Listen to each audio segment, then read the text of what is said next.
ভিডিওটির শেষের অংশে থাকছে পার্ট 3 কাহিনী। ওইখানে অনেক সুন্দর সুন্দর অনেক কিছু দেখতে পারবেন।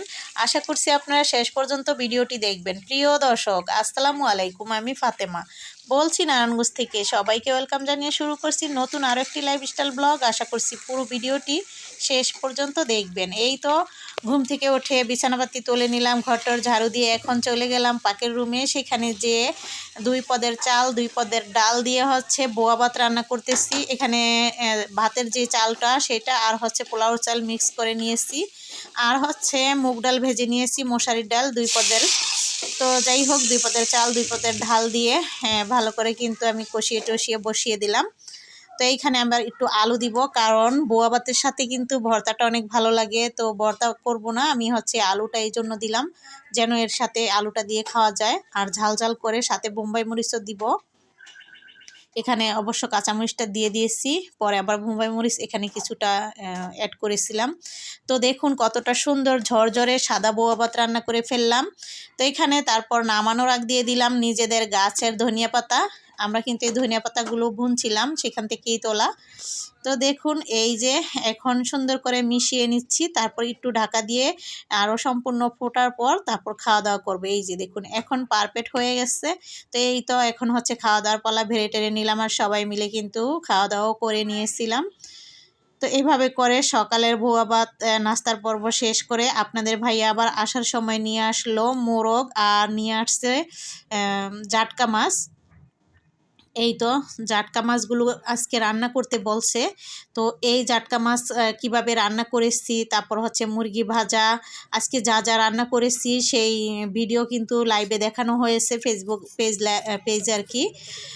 সেখানে লাইভে গিয়েছিলাম, তো সেখানে সব কিছুই শেয়ার করা হয়েছে। তবে এখানে আবার যা যা আপনাদের সাথে শেয়ার করতেছি সেগুলো দেখতে থাকুন। এই তো রান্না করার জন্য এরকমভাবে সব কিছু প্রস্তুতি একসাথে করে নিয়েছিলাম, তারপরেই লাইভে ঢোকা হয়েছে। তো মাঝখানে তো ওই লাইভে সব রান্নাটা শেষ হয়ে গেছে। লাস্টের অংশ হচ্ছে এই যে চিকেন ভেজে নেওয়া হয়েছিল ছেলের জন্য, তো সেটাই আপনাদের সাথে শেয়ার করতেছি। আর এই যে মাছটা কিন্তু ভেজে তারপর টমেটো আলু দিয়ে রান্না করেছিলাম। তো সেখান থেকে বিদায় নেওয়ার পরেই কিন্তু আবার এই ভিডিওটুকু শুরু করলাম, কারণ আপনাদের সাথে তো কোটাকাটি দেখালাম, তো রান্না একটু না দেখালে হয়। তো এই যে যা যা রান্না করলাম সম্পূর্ণ সব কিছুই আপনাদের এক ঝলক দেখিয়ে দিলাম। আর এখনও ওই মাংসটা ভাজা হচ্ছে, যেহেতু চুলায় গ্যাস কম, আর ভাতটাও বসিয়ে দেওয়া হয়েছে। তো এভাবে আজকের রান্নাবান্না ছিল। তো সবসময় তো আমি রান্নাবান্নার ভিডিও আপনাদের সাথে শেয়ার করি।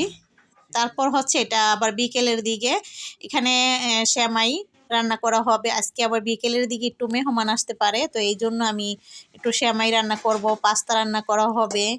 এরপর মোগলাই পরোটা আনা হয়েছে। আর এই তো ঘরে আরও অন্য কিছু আছে, ফল টল সেগুলো দেওয়া হবে। তো সেগুলো আর আপনাদের সাথে শেয়ার করা হবে না, কারণ তারা তো সন্ধ্যার পরে আসবে, সাইফুলের বন্ধুরা আম্মুরা আসবে, এই জন্য আর কি এইগুলো করা। তো যাই হোক, এই তো এখন আমি এটা গুঁড়া দুধ দিয়ে রান্না করব। প্রথমে সেমাইটা আর সাবু ফুটিয়ে নিয়েছি, তারপর ওই গুঁড়া দুধটাকে গরম পানিতে এইভাবে গলিয়ে নিয়ে তারপর হচ্ছে দিয়ে দিচ্ছি। গুঁড়া দুধটা দিয়ে রান্না করলে খারাপ লাগে না, ভালোই লাগে। আর আমরা তরল দুধটা যেটা রোজের জন্য মানে প্রতিদিন রোজ করা হয়েছে, সেটা তো বিকেলে খাওয়া হয়। বিকেলে তো দুধ, তারপর হচ্ছে টমেটো, গাজর, শসা এইসব খাওয়া হয়, ভাত খাওয়া হয় না। তো যাই হোক, সেই দুধটা দিয়ে আর রান্না করলাম না, গুঁড়া দুধ দিয়েই রান্না করলাম। এখন পাস্তা রান্না করতেছে আমার মেয়ে। তো এই যে সেমাইটা আমি রান্না করেছিলাম, এখন ওকে পাস্তা রান্না করতে দিয়ে আমি সেলাই করতে চলে গিয়েছিলাম। ও হচ্ছে এখন গরম পানির ভিতরে ঢেলে দিল, সিদ্ধ করে নেওয়া হবে। আর ওই তো সেমাইটা কীরকম হয়েছে, ওই সময় তো পাতলা দেখা গেছে, এখন আস্তে আস্তে কিন্তু এটা ঘন হয়ে যাবে আর দেখতেও ভালো লাগবে। একদম ঘন হয়ে গেলে আবার দেখতে ভালো লাগে না, মানে একটু পাতলা থাকলেই ভালো লাগে খেতে। আর এই যে সেদ্ধ করে নেওয়া হলো পাস্তাটা, এখন প্যান বসিয়ে দিল, তারপর দিয়ে দিবে রসুন কুচি, মানে রসুন কুচি না, রসুনটাকে থেতু করে নিলে ফ্লেভারটা অনেক সুন্দর আসে। তো থেতু করা রসুন তেলে লাল লাল করে ভেজে নিতে হবে। তো এভাবে করে রসুনটা ভেজে নেওয়ার পর আবার পেঁয়াজ কুচিটা দিয়ে দিতে হবে, পেঁয়াজটাকেও ভেজে নিতে হবে। পেঁয়াজটা ভেজে নেওয়ার পর ডিম ফাটিয়ে নেওয়া হয়েছে, তো সেই ডিমটা আবার এখানে ঢেলে দেওয়া হবে। তারপর এই ডিমটাকে আবার নেড়ে চেড়ে গুঁড়া করে দিতে হবে। এখন এইভাবে ভেঙে দেওয়ার পর আবার পেঁয়াজ রসুনের সাথে মিক্স করে নেওয়া হলো। আর একটু ম্যাজিক মশলা, এটা কি ম্যাগি মশলা বলে, তো সেটা একটু দিল, এটা একটু টেস্টি আসে আর কি ভালো। তারপর গাজর দেওয়া হলো, এখানে কাঁচামরিচ কুচানো, পুরো প্যাকেটটাই দিয়ে দিল আর কি দুইবারে।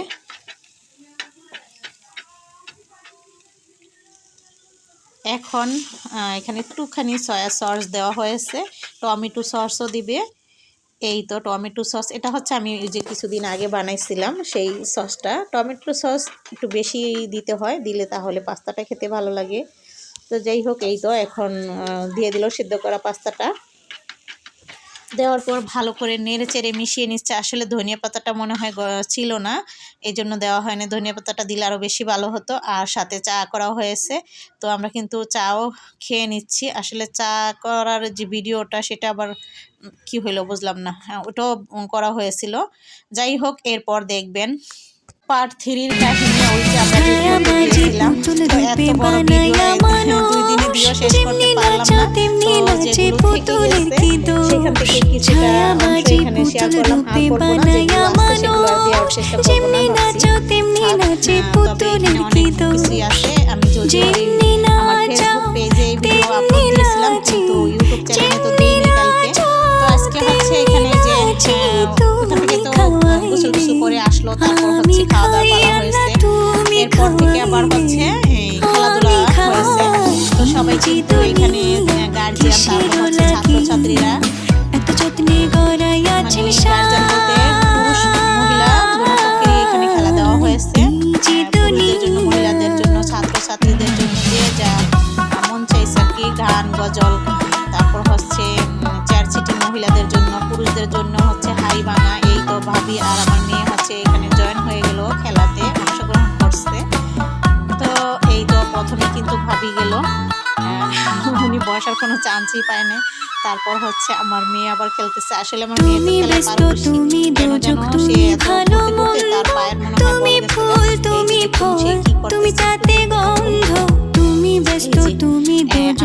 এই পাশে চেয়ারটা, এটা কিন্তু খালি আছে, সে দেখে নেয়। তো এখন সেও আউট হয়ে গেল, মামি ভাগ্নি দুজনে কিন্তু গেল। তো এই যে আমার মেয়ে হচ্ছে এখন এসে পড়তেছে। তারপর তারা কি করবো, হেরে গিয়ে এখানে দৃশ্য দেখতেছে আর ভাবতেছে যে ঘুরে ঘুরে আমরা দেখি তারা খেলতে থাকুক, পরে আসবো নাম্বার মিলানোর জন্য। এখানে আবার বাচ্চা ক্রিকেটের নাম্বার মিলানো হবে, সেখানেও প্রাইজ আছে। পেয়েছিল অবশ্য, আমরা পাইনি। অনেকেই পেয়েছে, নাম্বার 10 পর্যন্ত প্রাইজ দিয়েছে। তো দেখুন কত সুন্দর একটা ময়ূর।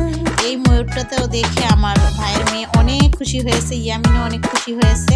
আসলে বাচ্চাদের এরকম প্রাকৃতিক অনেক কিছু, যদি আমরা পশু পাখি গাছপালা সব কিছু সুন্দর সুন্দর জায়গায় নিয়ে একটু ঘুরিয়ে আনি, ওদের মন মানসিকতা ভালো থাকে বা ওরা অনেক কিছু বুঝতে পারে, শিখতে পারে। এই জন্যই তাদের নিয়ে ঘুরতে আসা। যারা ভিডিওটা দেখতেছেন তাদেরকে অসংখ্য ধন্যবাদ।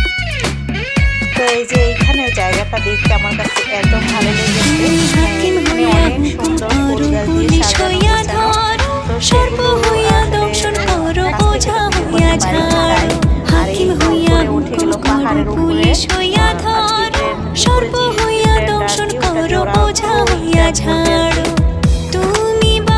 সেটাতে ঘোরার জন্য এটার উপরে উঠতে হয়। তো এখানে উঠে তারপর হচ্ছে সিরিয়াল ধরতে হবে। তো এখানে কিছু পিঠও তুললো ওরা, তোলে টোলে তারপর হচ্ছে সেই পাহাড়ের উপরে, যদিও সন্ধ্যা হয় না তখন, কিন্তু ওই যে কুয়াশার মতো আর কি, কুয়াশার মতো ছিল পাহাড়ের জায়গায়। আর এই তো ট্রেন চলে আসছে, এখন তারা ট্রেন দিয়ে ঘুরবে। তো দেখুন এই তো ট্রেনে উঠে এখন তারা পুরোটা ঘুরে ঘুরে দেখতেছে। তো সাথে আপনাদেরও ঘুরিয়ে দেখাচ্ছি। তো এখানেও বাচ্চাদের ঘোরানোর জন্য পাঠাচ্ছি, ভাবি আমি কিন্তু নিচেই ছিলাম। তো ওরা হচ্ছে এখানে উঠে সব ঘুরে ঘুরে দেখতেছিল। আসলে অনেক সুন্দর জায়গা, হেঁটে হেঁটে কিন্তু একদিনও শেষ হবে না দেখা। তো যাই হোক, যারা শর্টকাটে দেখতে চান এরকম ট্রেনে উঠে যাবেন, অনেক জায়গায় ঘুরে আসতে পারবেন। তো ওরা হচ্ছে সেই কাজটাই করলো, আর আমি আর ভাবি তো নিচেই দাঁড়িয়ে আছি। আমরা